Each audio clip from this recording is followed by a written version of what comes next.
All right, good afternoon, good morning.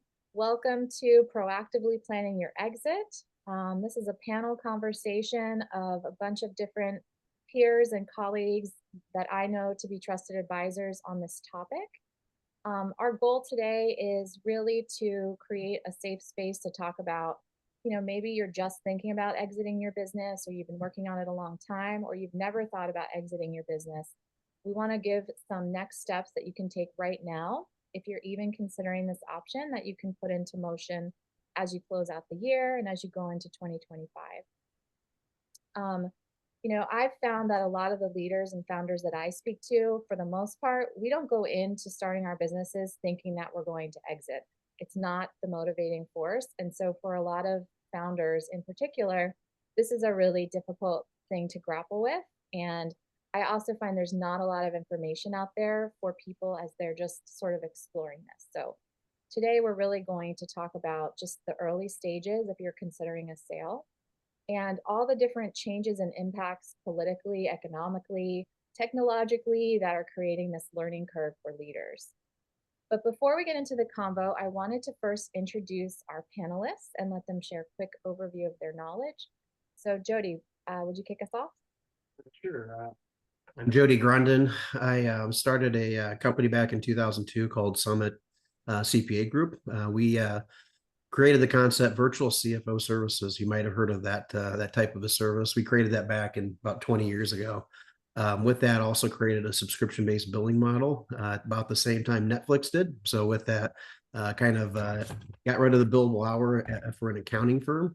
Then we went fully remote about 10 years ago, and that allowed us to continue to grow. We grew at about a pace of about 25 to 30% a year, doubling our size every 3 years with a profit margin of about 25%. That drew a lot of interest from all kinds of PE firms, all kinds of different accounting firms that wanted to buy. And then eventually we ended up getting bought in 2002 by a large CPA firm out of St. Louis, Missouri called Anders CPA and Advisors. And so from there, we sold it on on basically a two-stage process, in which we were able to get about half of it down at the time of the sale, and then half of it as an earnout based on the 5-year value. So we had no really intention of ever selling, and it just happened to be they offered a opportunity we couldn't refuse, and so we took that, and we're now in our third year of that buyout. Amazing. And I'm a long term client of Summits. Jody and I have been working together since the very beginning. Long time ago, yeah. Thank you. How about you, Jing?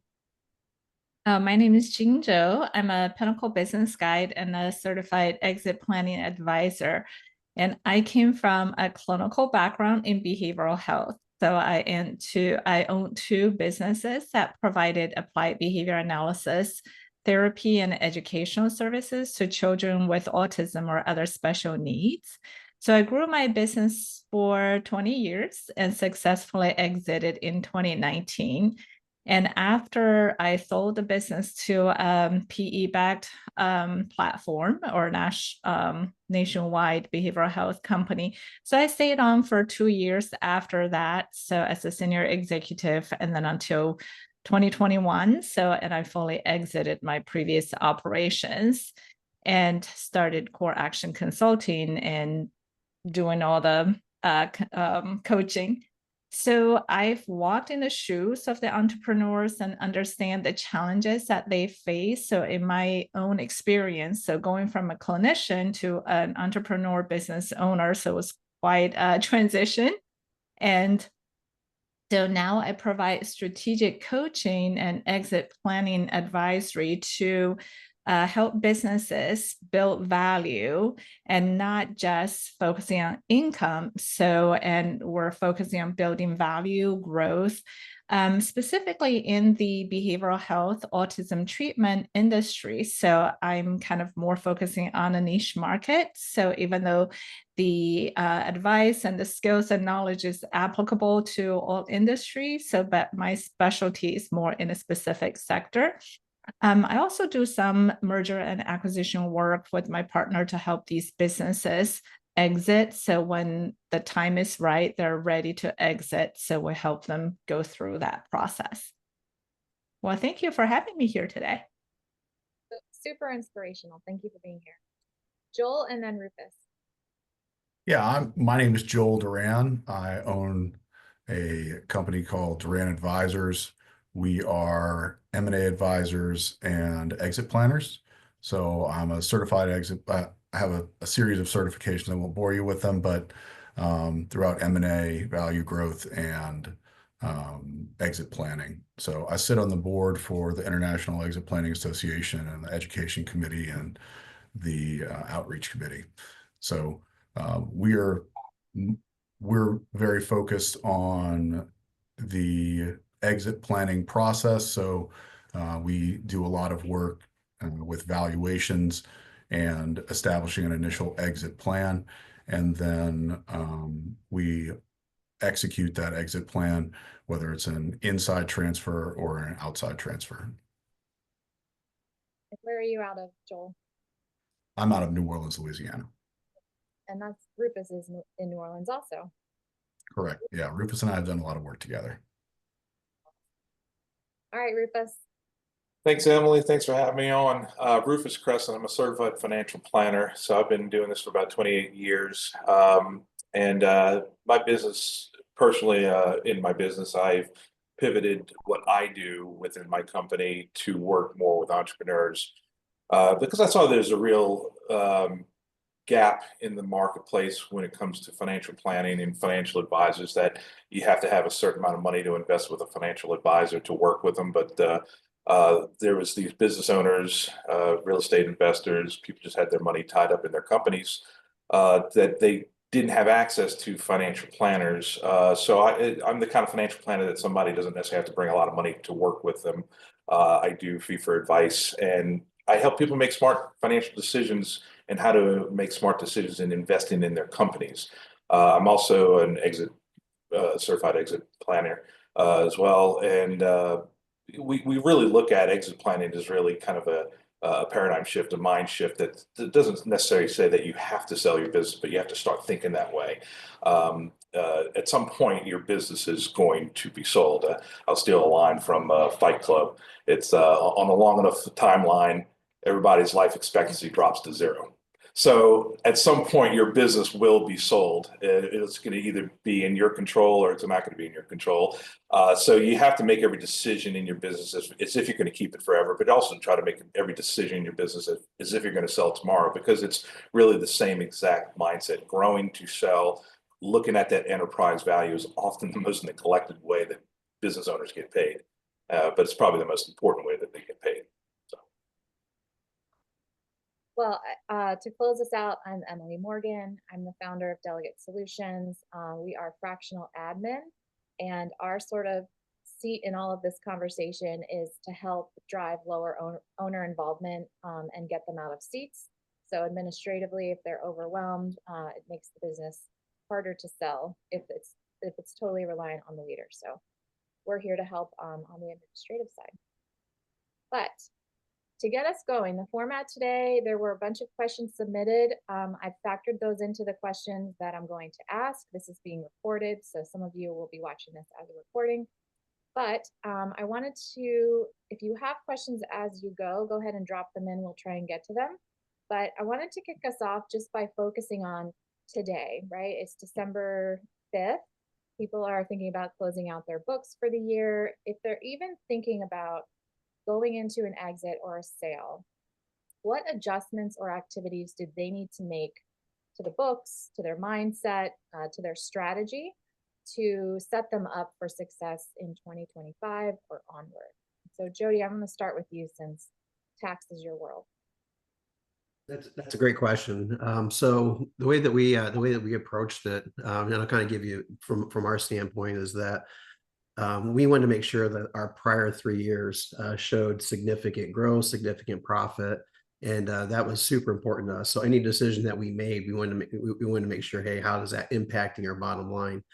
Because we didn't know it. We knew it that we were eventually going to sell. We thought 10 years from the point we actually did, but we wanted to make sure that we were marketable at any point and didn't have to explain why we had a big dip this year or, that sort of thing. And so the books are to have the books have to be crystal clean. They cannot have any kind of personal personal stuff run through the business. You've got to take all that out to make sure the business is truly ran and looks and operates as if it's a business. So get all that garbage out of there, all the personal stuff. Very important. And then once you get in the process, you want to, and I told myself, when I was going through this process, I told myself, hey, there was 5 things that I had to actually had to be accomplished in order for me to sell. And those 5 things, when a suitor came to me, here are the 5 things, here are my 5 demands, I guess. And so I came up with those in my head way before the first opportunity, reared its head there. One of them was that we paid our people in a different way. We paid them basically on a variable comp incentive plan, which they received a national salary, and then they got an incentive plan based on the book, their size of the book of business, and that was awarded every month. And so it was instead of a bonus plan, it was an incentive plan. It was really unique to the industry, and that's something that we wanted to make sure that, hey, that didn't go away. Another thing is that we wanted to make sure that, hey, we didn't get gobbled up and parted out. We wanted to operate as a separate unit within whatever organization that might have bought us, whether it's PE or whether it's another firm. Maintaining a national brand, we never looked locally. We've always had clients throughout the nation, and being remote, our team is spread throughout the nation. So there wasn't really any one state that we had even more clients than any other. We wanted to make sure that stayed available. So national brand, huge, very important, especially with the way that we had our marketing done. And then I wanted an incentive buyout. I didn't want to go into it. I knew myself, and I knew that it would be hard for me to sell at any point. And so I wanted to make sure that if I did sell, I did see an upswing with an incentive. And that was really important, not just for myself, but for the team. And so we put that in place for our leadership team, as well as my equity partner, Adam. And then whatever firm that we were to be acquired in, we wanted to be an equity partner in that firm. So that was a must deal. We didn't want to, again, go into a situation where a firm bought us and then we had no say on what happens, and then we end up getting dismantled. And so an equity position was really important, or a seat at the table. So those are the 5 demands that we had with every firm. And I was very upfront because we got suited. I mean, we got courted all the time. It was constantly, it seemed like every week we were getting something from somebody. And when I meet with everybody, I had no problem meeting with people. I think it's a great exercise meeting with all those folks, just to kind of get an idea what kind of questions are being asked and all that kind of thing. But we always brought those 5 questions up, or those five statements up there. And one by one, they're like, no, sorry, we can't do that. It's like, okay, that's fine. And continued the process until eventually Anders came by and said, oh, absolutely, we can do all that. And like I said, I was so shocked. I didn't even know what to say at that point, because I didn't think anybody would actually adhere to those 5 demands, but they did. And that's so, but the important part about it is that when we got to everything, all of our financials were in crystal clean. All of our metrics were in place. And we showed that year over year profit margin, year over year growth. And because all the actions that we took made sure that was there. We didn't take anything that was super risky that was going to lower profit. We didn't take it, but we took enough risk to maintain that growth. And I think that was important all the way through that process. I'm hearing 3 years of storytelling with your books.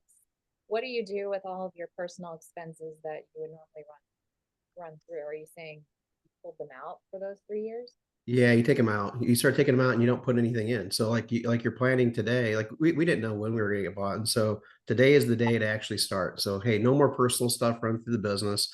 It may take you 2 years or 3 years before you actually get an opportunity to sell, or in some cases it may take you 10 years. It really depends on the situation. But if you get into that habit where you're not running that personal stuff through the business, it makes it so clear. And Joel could agree or disagree with me, but your multiple is going to go higher when they see that, hey, you've got a clean books, you're not running anything through it.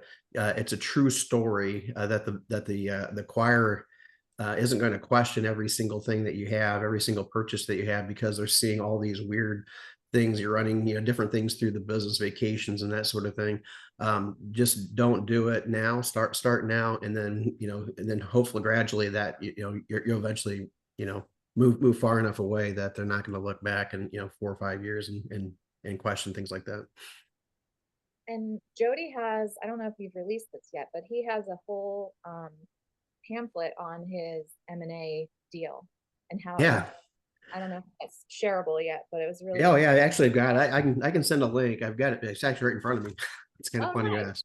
Yeah, so I put together a booklet to basically journey my experience with the M&A deal, as well as Anders' experience. And so I wanted to get our take, and then I wanted to get Anders' take and kind of put it into a booklet and to share with whomever's interested in looking at it. And so yeah, I'd be happy to provide a link to everybody in here if you're interested in taking a look at it. It's about a 50 page, a lot of pictures, so pretty easy to read. But it gives a pretty good perspective on what the buyer was looking for and what we were looking for. Amazing. Thank you. Other thoughts on 2024 closing out the year, things to be thinking about? I was going to mention just to kind of take it a slightly different direction. I mean, I think what Jody's talking about is extremely important and very tactical parts of what you need to do, but I'd take it even more simpler than that. I mean, it has to kind of go back to the personal financial plan. What do you want for yourself? What do you want for your family? What value are you actually seeking? And I think that through financial planning, if you're actually looking for an exit within 5 years, 10 years, whatever the case is, just like anything else important that you would want to be investing a lot of time and money in, you probably should get a plan.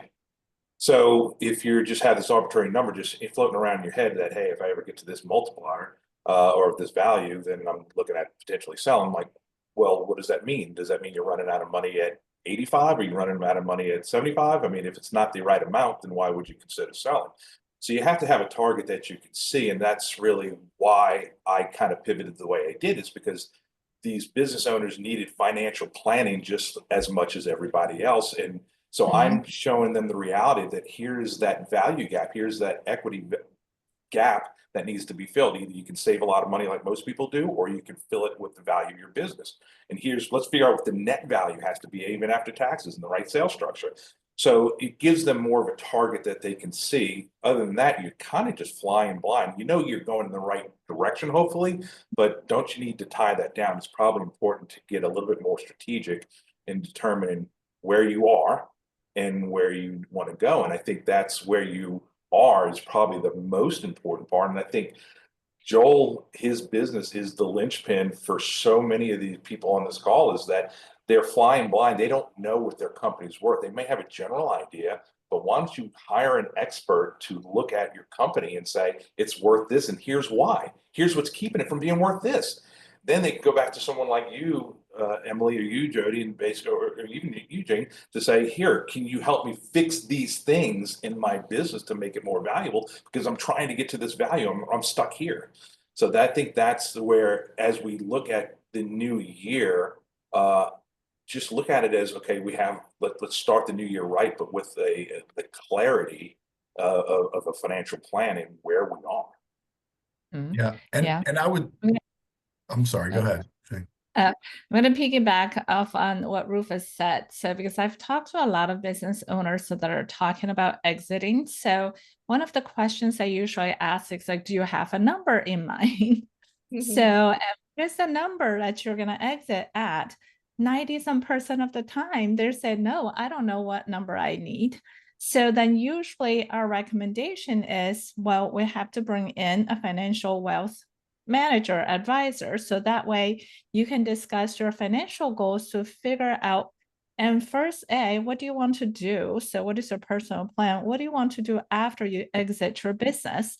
Then how much money do you need to meet that post-exit goal? So, and whether you want to start another business or just kind of travel around the world or whatever it is, based on your age. So that's where usually that financial advisor comes in. That's like so important to help them establish a financial goal. And then once you understand your financial goal and then your current business valuation, and then you know what the gap would be. So how much your business has to fill in that gap, because you can't save your way there. So your business has to fulfill that gap to close it.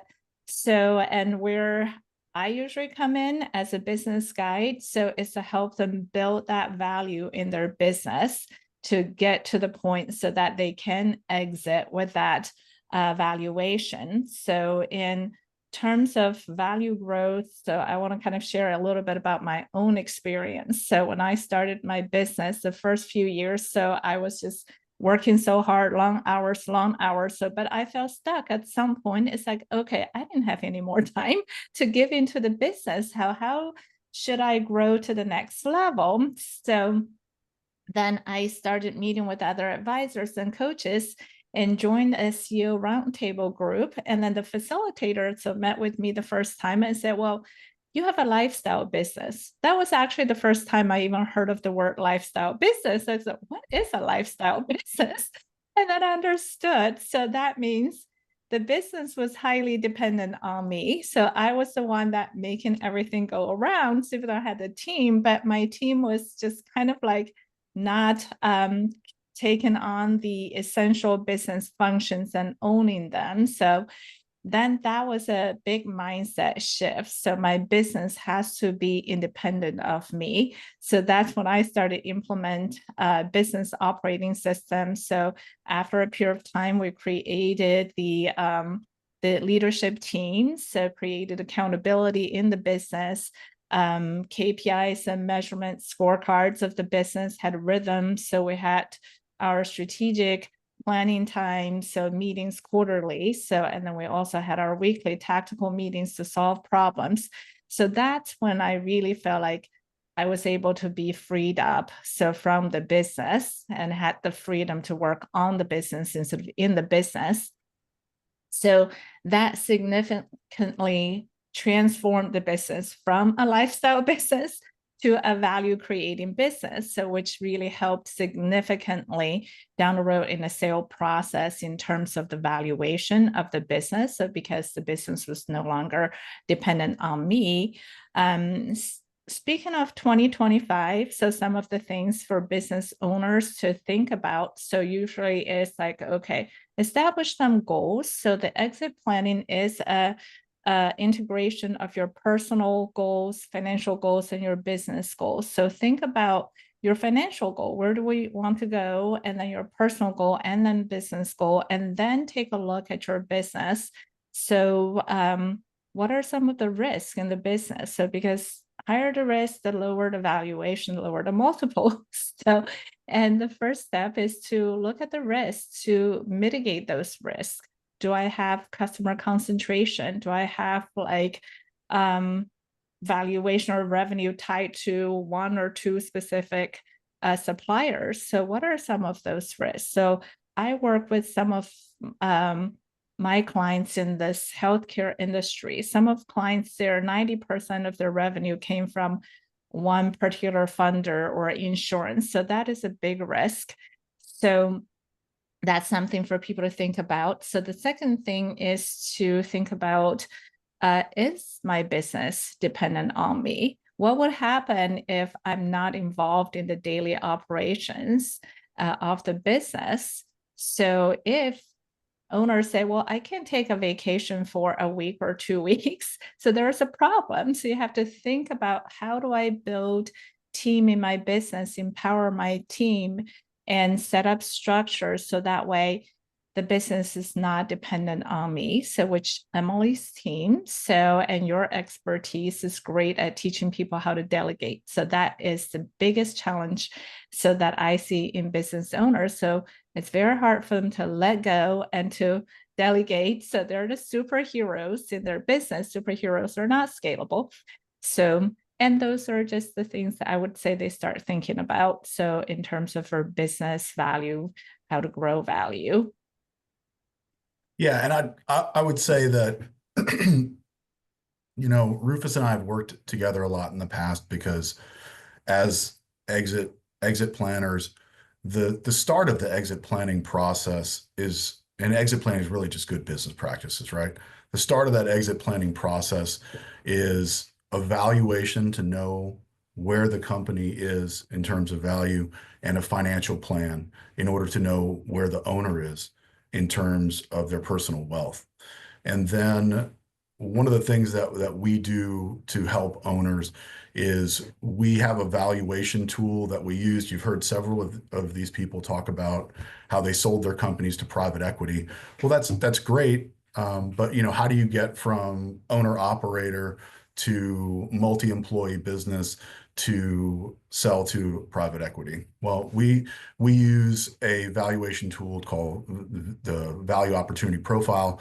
This is actually a tool that was developed for private equity turnarounds post 2008. And that tool values the business as it currently sits, identifies what Jing is talking about, which is company specific risk. And then by moving the needle on the company specific risk, an owner is able to increase the value of the business without having to increase revenue or net profit. Those things will come as you reduce company specific risk, but they are not necessary in order to immediately improve the value of the business. And that company specific risk is tied to things like she's talking about: owner dependence. Do you have a management team? Do you have solid business planning? Like there's all of these things are factored into that. So when I talk to someone, if you have a high value business, and you're thinking about selling, you absolutely should have a formal exit plan done. And that's going to look like a personal financial plan with evaluation. And then we use a 6-step process through the IEPA to identify the owner's exit plan. And that becomes about an internal transfer or an external transfer, so that you can make a determination based on what the value of your company is likely to sell, what your company is likely to sell for. So even though you've identified a number, if you're doing something, we've talked a bit before the conference about ESOPs. If you're doing an ESOP, your company is going to be valued using what's called fair market value. And that fair market value number is going to be a much lower number as an internal sale than something like a third-party sale to a strategic buyer who may have what we call synergies that allows them to pay more money, because in the goal of having synergies is to make one company plus one company equal more than those two companies put together. 1 + 1 equaling 3 instead of 2.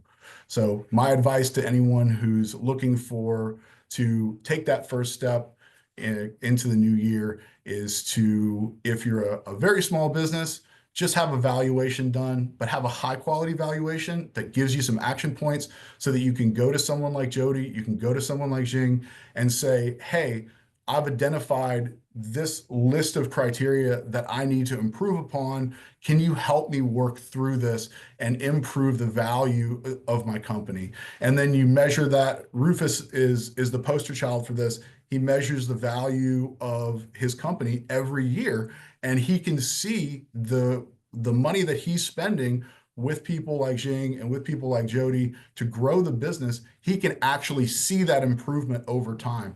And then when he has a buyer like Jody had with the private equity group that comes to him, he can immediately evaluate that offer and say, wow, these guys are giving me double what I'm expecting for a strategic value. Let's dissect that a little bit. Let's talk about that.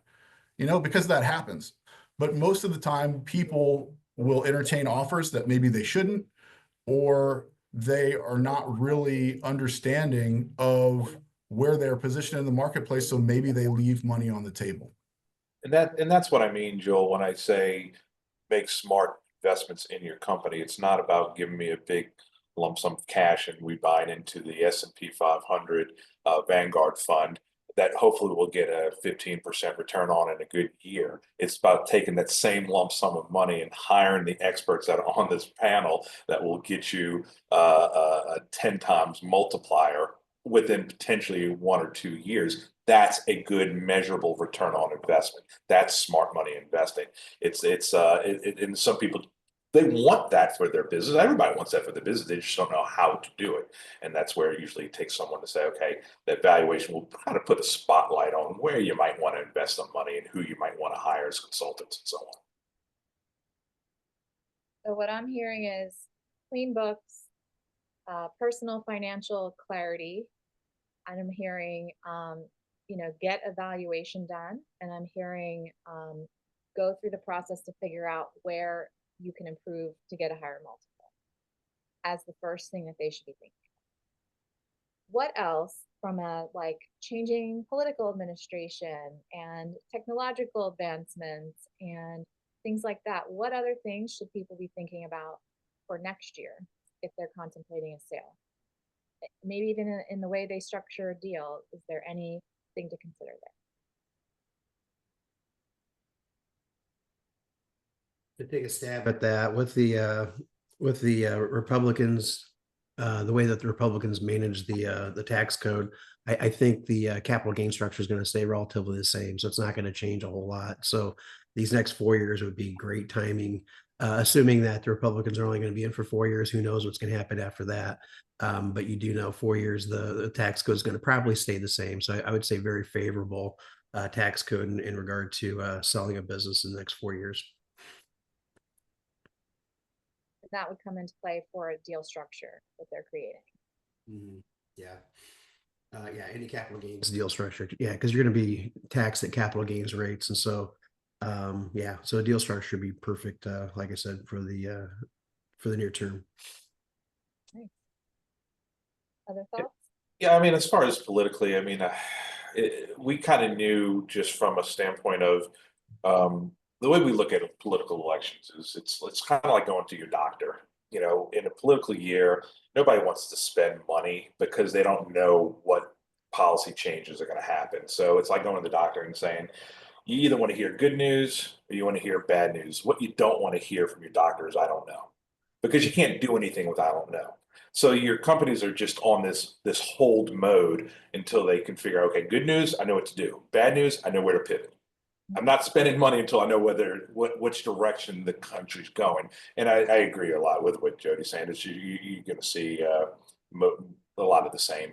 I don't see any big policy changes that, but again, it begin with the end in mind, and the landscape is constantly going to be changing. Just control the things that you control, and as the things that are out of your control change, if you have the clarity of what you're trying to accomplish, you know where to pivot.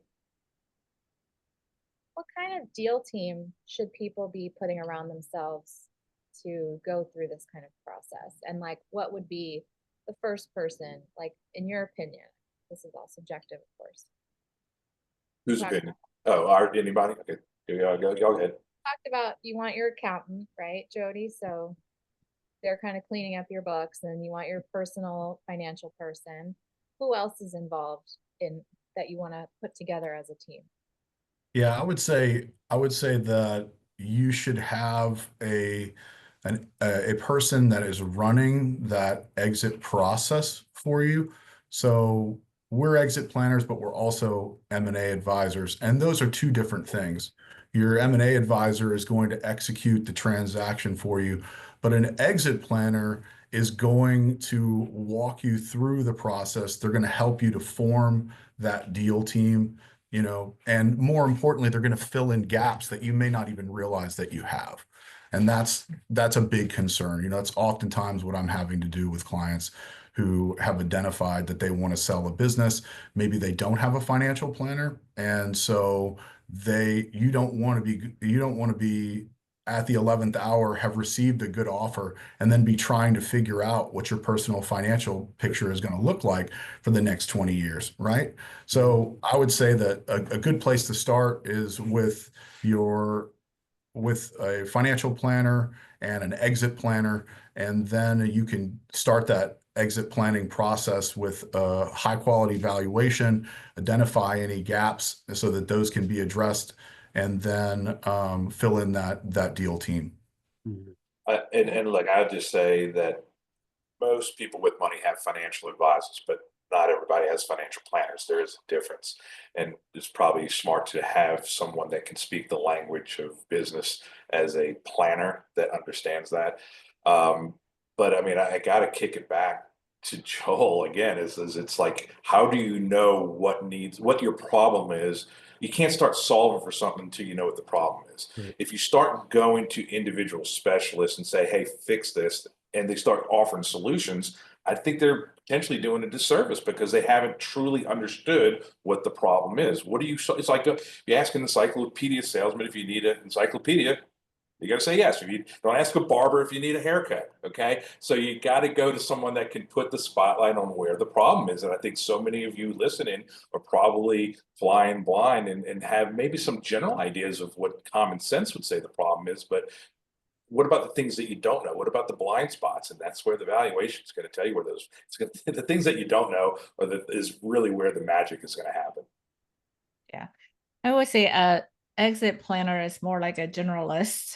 So, and then also there are specialists in certain areas. So like the wealth planner, CPAs, attorneys, and business growth strategy, M&A bankers, estate planners. So those are all specialists within that team.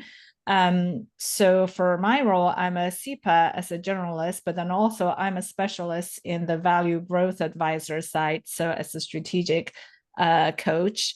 So like Joel is a CPA, but also a specialist in the M&A advisor world. So Rufus is also a specialist in the wealth planning or financial planner. So in my own process, I would say having a team of experts and advisors were essential and very valuable. So when I was selling my business during that process, so I had a great CPA, so that worked with me for many years. So I had a great attorney, so that specialized in M&A and the banker and financial planner. So those are essential pieces. And the value was just incredible. So as a first-time seller, when I first started, I didn't even know where to even begin with. So, and I was very paranoid so that I might be taken advantage of during this process because I didn't know enough about selling my business. So, and I did not come from a business background. So I was a certified behavior analyst, a clinician. So having these advisors really made me feel comfortable. So, and knowing that I was getting good advice. And one other important piece I would suggest for all owners, if you're thinking about exiting, is to learn as much as you can, really to become educated. So become an educated seller. So I had to learn a ton so myself. So during that process, so it was important. So in my personal experience. What does Greg Cleary say? Leaders are readers. He always says that to me. So Emily, assuming that our audience is entrepreneurs, I think it's equally important to know what you're exiting to versus just understanding what you're exiting from. To realistically to sit in front of an entrepreneur and say, okay, you're going to sell this business, go play a bunch of golf and fish. You're going to drive your significant other at home crazy, and you're usually moving on to something. So even a lot of that intellectual property is something that needs to even be negotiated in an exit strategy to make sure that you can still do what you do to create new things, and that isn't owned by the company that you sold to. So again, there's so many blind spots out there, and having a good team that wisdom is not always having all the right answers. It's knowing what questions to ask. I think that's the value of spending the money, finding a specialist that says, okay, here are your blind spots. Here's the questions you really need to be asking. And that's really, like I said, that's where the magic is. Yes, an attorney is one of the deal team people that we don't have represented on this call. So that's another piece I heard come out of So it makes it so good. that. Brevity, right? Just a reminder, we have about 20 minutes left. If you have questions, go ahead and pop them into the chat. I'm going to move on to one of the main questions that came through in the registration process. I'm going to summarize it, but essentially we're going to move the conversation a little bit to this idea of selling to your employees as an option for an exit and sort of the pros and cons of that. And the team that submitted this question, basically said they're ready to retire. They want their employees to own the business. The employees, said they're excited about it, but they're really not motivated, and these owners want to get to an exit. And so just wanted to get thoughts on selling to employees, pros, cons, things to be aware of. And you all had a lot to say on it. So go ahead Yeah, and jump in. when I heard that comment that the employees weren't taking a whole lot of action, that tells me that that's a huge red flag for me. Keeping in mind, as entrepreneurs, we think everybody wants to run a business, because we ran a business. We love the challenge, the excitement, all that kind of stuff. We're risk takers.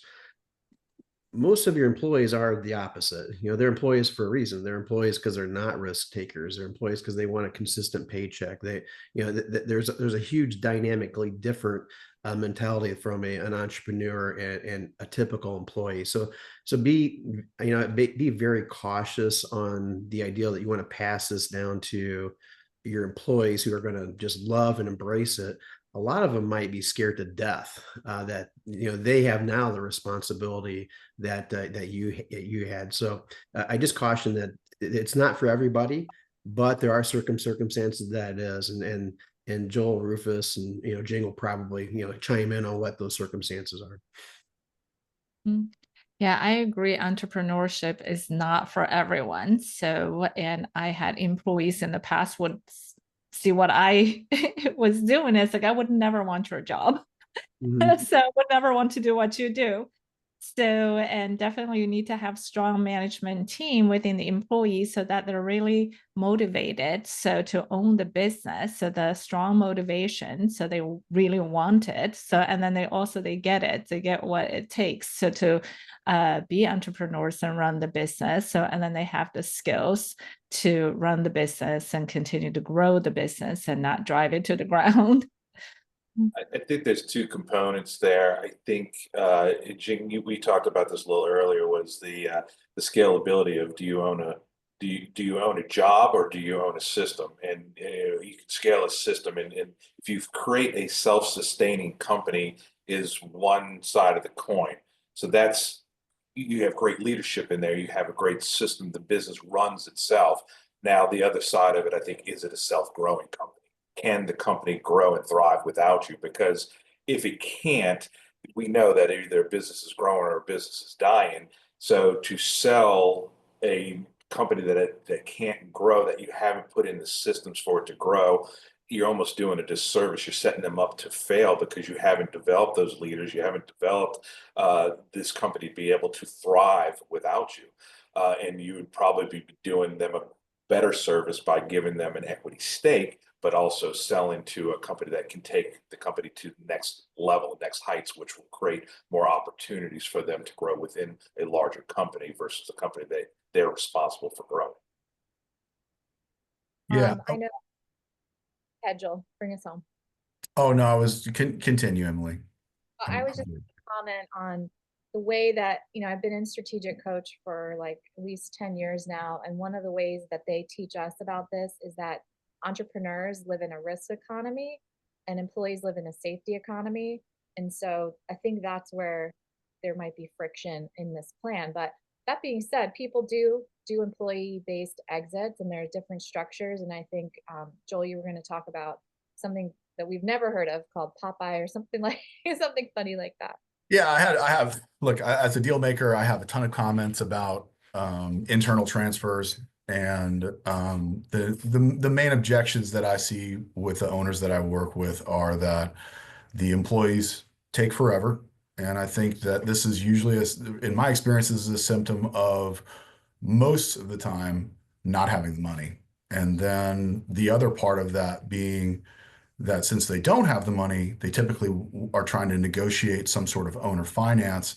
When you look at the statistics of exits to employees, this is typically going to be below fair market value, which is kind of the baseline threshold for appraised value. So it's more of a favor to employees than it is to the owner in terms of overall value. And that's part of the exit planning process is, early in the process, we're figuring out, what is your mental readiness? How ready are you to exit? And what is your financial readiness? How financially ready are you to exit? And then depending on where you score in a four square quadrant that we have, we're going to tell you, or we're going to say, these are the most likely successful options for you where you are in each of these quadrants. And for someone who has low mental readiness and low financial readiness, an employee exit would not be a prime target. We've talked about, but if you are going to do an employee exit, that is what is known as an internal transfer. And there are a bunch of different ways to skin that cat. Two of the ways that we talked about earlier, Emily, were, and both of them serve different purposes and avoid different types of taxation, are the ESOP, which is coming back into favor, has a ton of advantages. I've got a construction company client right now that we brought to a third-party sale that ultimately this is one of those buyers who did not do the research, even though they were prompted to, and upon further research realized they weren't going to have enough net tax benefit from the sale. And so we're rolling them over into an ESOP. The three brothers, the ESOP allows those brothers to sell their 30% stake, and then they can roll that over tax-free into a like-kind investment, i.e. the stock market, somebody like Rufus, and then they can, versus what was going to be a 54% tax, I believe, on the proceeds from the sale from the third-party buyer. And then the flip side of that is that's a C Corp. The LLC program is a stock redemption plan that will allow you to avoid a significant percentage of taxation, and that's what's referred to as a Popeye plan. This is a plan that is kind of kept secret, and I only know of one vendor who does it, but it's really it allows you to completely avoid tax on the sale of your company through stock redemption, where you have the gist of it is you have an employee buy one share of stock, and then the company buys back all of the stock that remains, so that employee ends up being the only person holding stock in the company, and they completely own the company. That's where we technically would miss the attorney in the equation, because deal structure and how they're going to set that up is going to be very critical. Having someone like Jody kind of play out those scenarios and say, okay, can this work? Even, like I said, these things that Joel's talking about is extremely complex strategies, and like I said, you got to check a lot of boxes before you even consider those things. But it's your company; you can do whatever you want, and there's so many ways to structure a deal. Yeah, and that's what the exit planning process should achieve for you. It's about educating, understanding the options that are out there, what you're a good candidate for, and then making a decision and then executing that plan.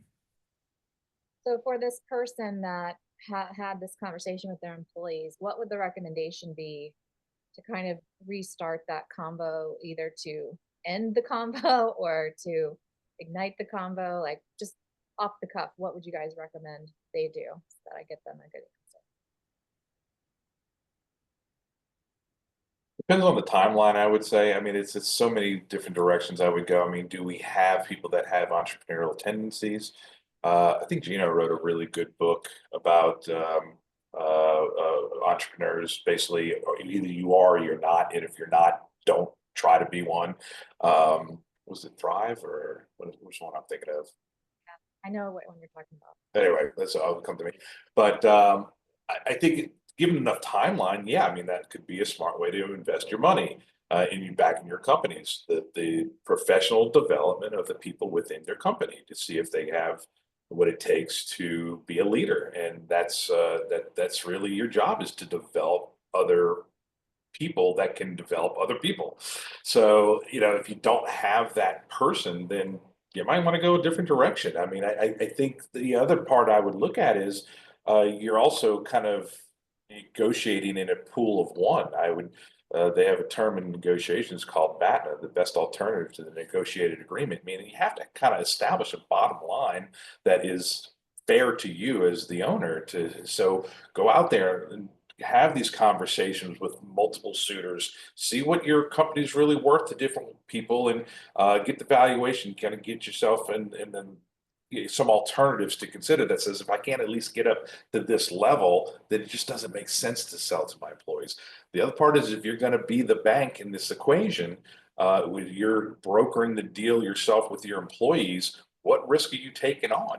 So that's a great way to mitigate the risk if you can start investing in the professional development of the people who are going to be on the other side of that risk. Yeah, I would say definitely to evaluate all the exit options. What are some other options? If this doesn't work, selling to the employees, what are some other options? So explore internal sale versus external sales. So that way you're making the decision based on all the options, tax advantages, and the skill level of the employees. Can they take over? So Yeah, the book I was talking about was Leap, by the way. Was it Leap? Entrepreneurial Leap by Gina Whitman. Yeah, I was also going to say that Jing had mentioned the importance of having your solid team in place, your management team. I think it's really important to have your management team incentivized to stay as well. So if you're not going to sell internally, when you sell externally, I think it was valuable for me to provide phantom stock options to my executive team, so that they stayed on the full 5 years that I was going to stay on, giving them the same incentive that I had to grow the business. So it's nice to have something in place for the folks that got you there, the folks that can take it over if you're not there. And I think it was invaluable to us. And since the merger, it's kind of a unique status that we've only lost about, out of the 60 some people that we had when we merged with Anders, another accounting firm, we had probably about 55 of those people still on board. And so that was it was really important for me that it was a very successful merger. And I think keeping the key people in place and incentivizing there is the reason why that we didn't have the turnover that's typical in a merger situation. We have 7 minutes left, and there's 2 questions that came through that I want to make sure we touch on. The first is the kind of budget that people need to set aside. Let's say they're exiting in 3 years. What kind of budget should they set aside year 1, 2, and 3 to get there? And then complementary to that is the advisors, in which order. So if we can kind of talk about, all right, year 1, you want to have these people, and we should estimate this much. Year 2, year 3. Anyone have that global view?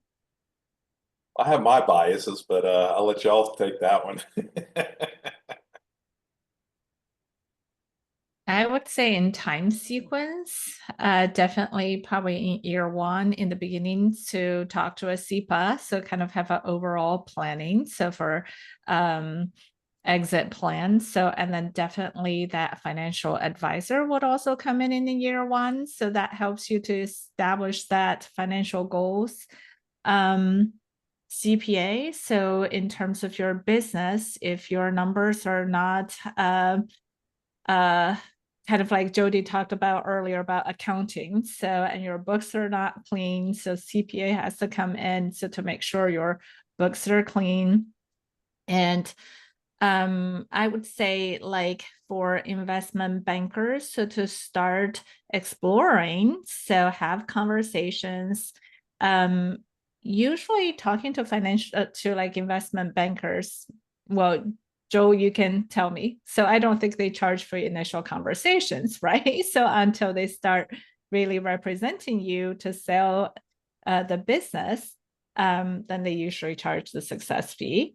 You can have conversations with investment bankers to understand the process and to build relationships. So to find your trusted advisor and their and attorneys, I would say in the beginning, just to kind of also have conversations to see who will be the right attorney for you when you go down that process.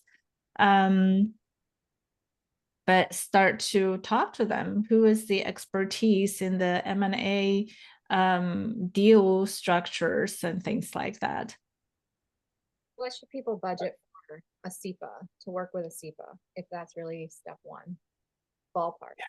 That's a tough one because and it really just depends on what the needs of the company is, and even just to kind of echo what Jing's saying, is that it just depends on where you are in your business cycle. I mean, if you're already working with Jing as an implementer, you should have a good pulse on where you are and where a good place to start would be for you. If you're not working on an operating system, that might be the best place to start. You know, so it just depends on where you're at. As far as budget's concerned, um, uh, it could be very expensive on your side of the equation, Emily, to where it says, hey, not only do you need a project manager here, you need an assistant here, we need a fractional integrator here to do all these things, or we can take it, you know, 1 year at a time. So depending on if they want to, depends on the work that needs to be done and what the existing accountability chart looks like, I think. So I think I'm probably on the cheaper end of the side of the equation. Remember, my job not to get your existing financial advisor fired. They can keep all the assets and you can continue to work with them because I'm sure you like them and trust them and you think they're smart. But it's just a different lens that says, hey, I'm speaking the more SEPA language. And that's where even just a consultation with me, I don't charge anything. I can at least say, hey, if it's not a good fit, you might want to work with Joel first, or you might want to work with Jody, or and so on. So I can at least point them in the right direction. And I'm happy to do that for any of your listeners, Emily. So if there's somebody's a little skittish about jumping in with both feet, that might be a good place to start. Yeah, and to respond to Jing's question, I don't charge for initial consultations.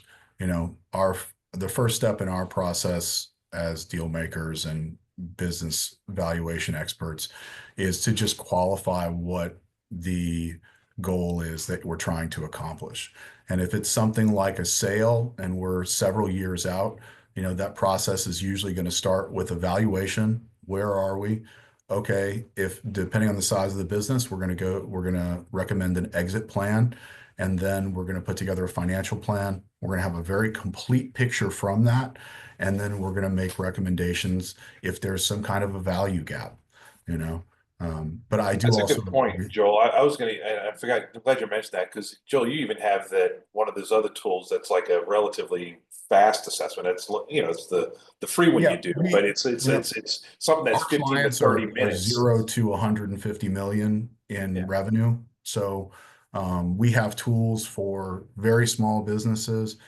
We have tools for, you know, that upper Main Street business that maybe they're doing like $1 million net. And then we have tools for the true middle market. So all of our assessment is staged based on company size. So we're not trying to one size fit all anything. We're going to base things based off of where you should be according to your size.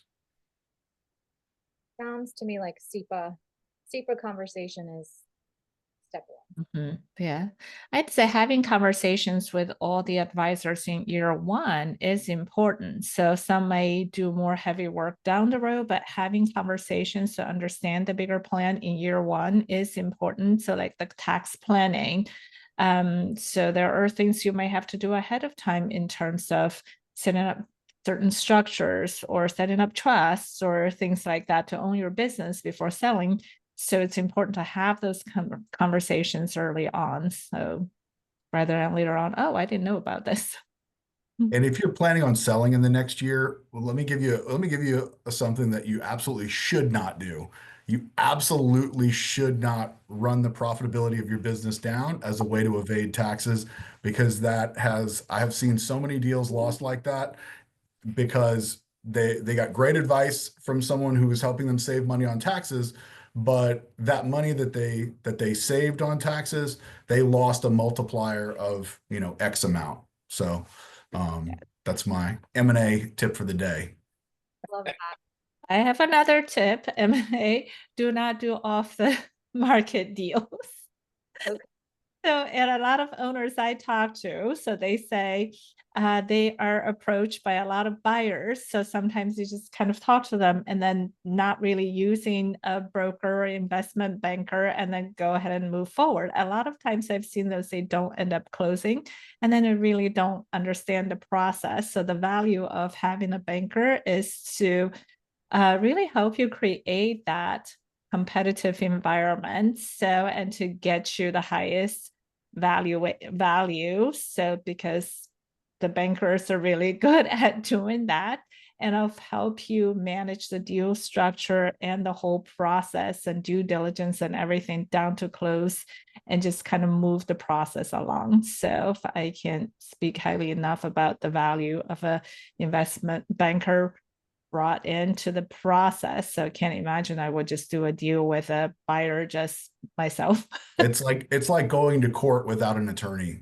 You know, you have these, especially private equity. You've got there is a huge push in private equity right now to reach out directly to business owners, and it's a great deal for them. You've got some of the most educated, successful business owners in the world reaching out to novices at deal making who have no experience. I mean, it's insane to me when I talk to people and they're like, "Oh yeah, you know, I got a good multiple." Like, based on what? You didn't have a valuation, you know, like a country club multiple. Your friend told you it was a good deal. Like, I don't understand. I just really feel for those people, you know, that go into that place that they've worked so long, so hard, and they take what's just acceptable as opposed to being strategic about it, you know.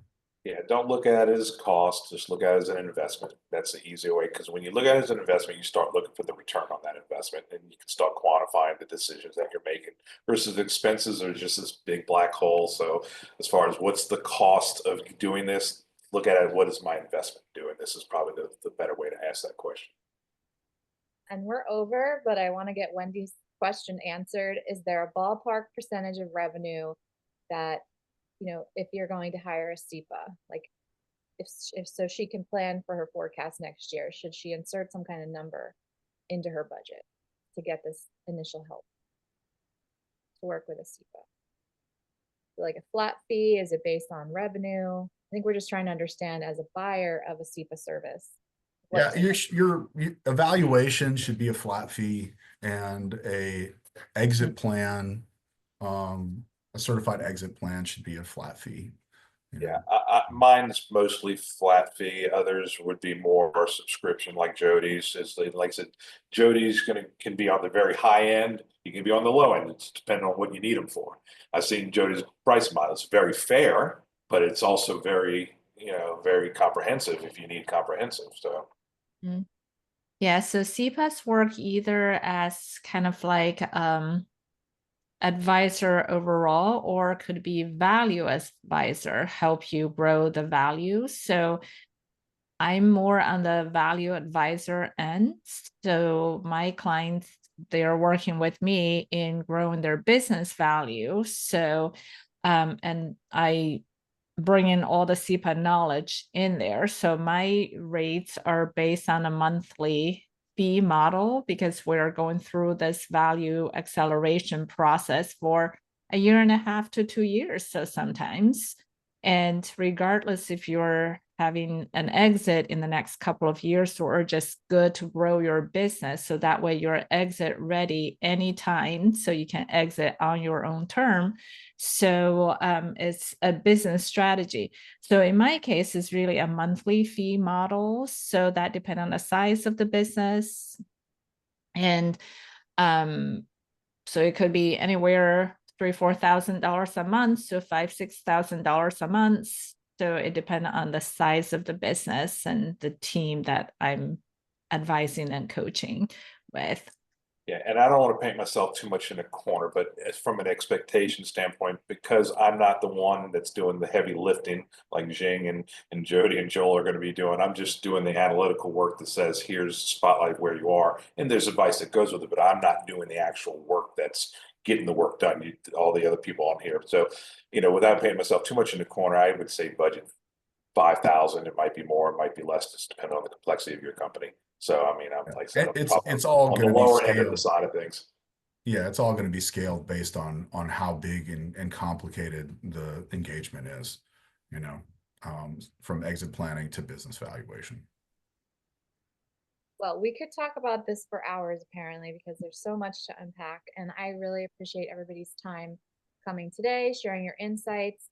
I will send a recap email with everyone's contact information. So for listeners that are here or listening later, you can reach all of these amazing experts by clicking those links in the email. Thank you everyone for your time and for being here, and hope you have a great close to the year. Thank Thank you. you, Emily. Thanks for having this, putting this together.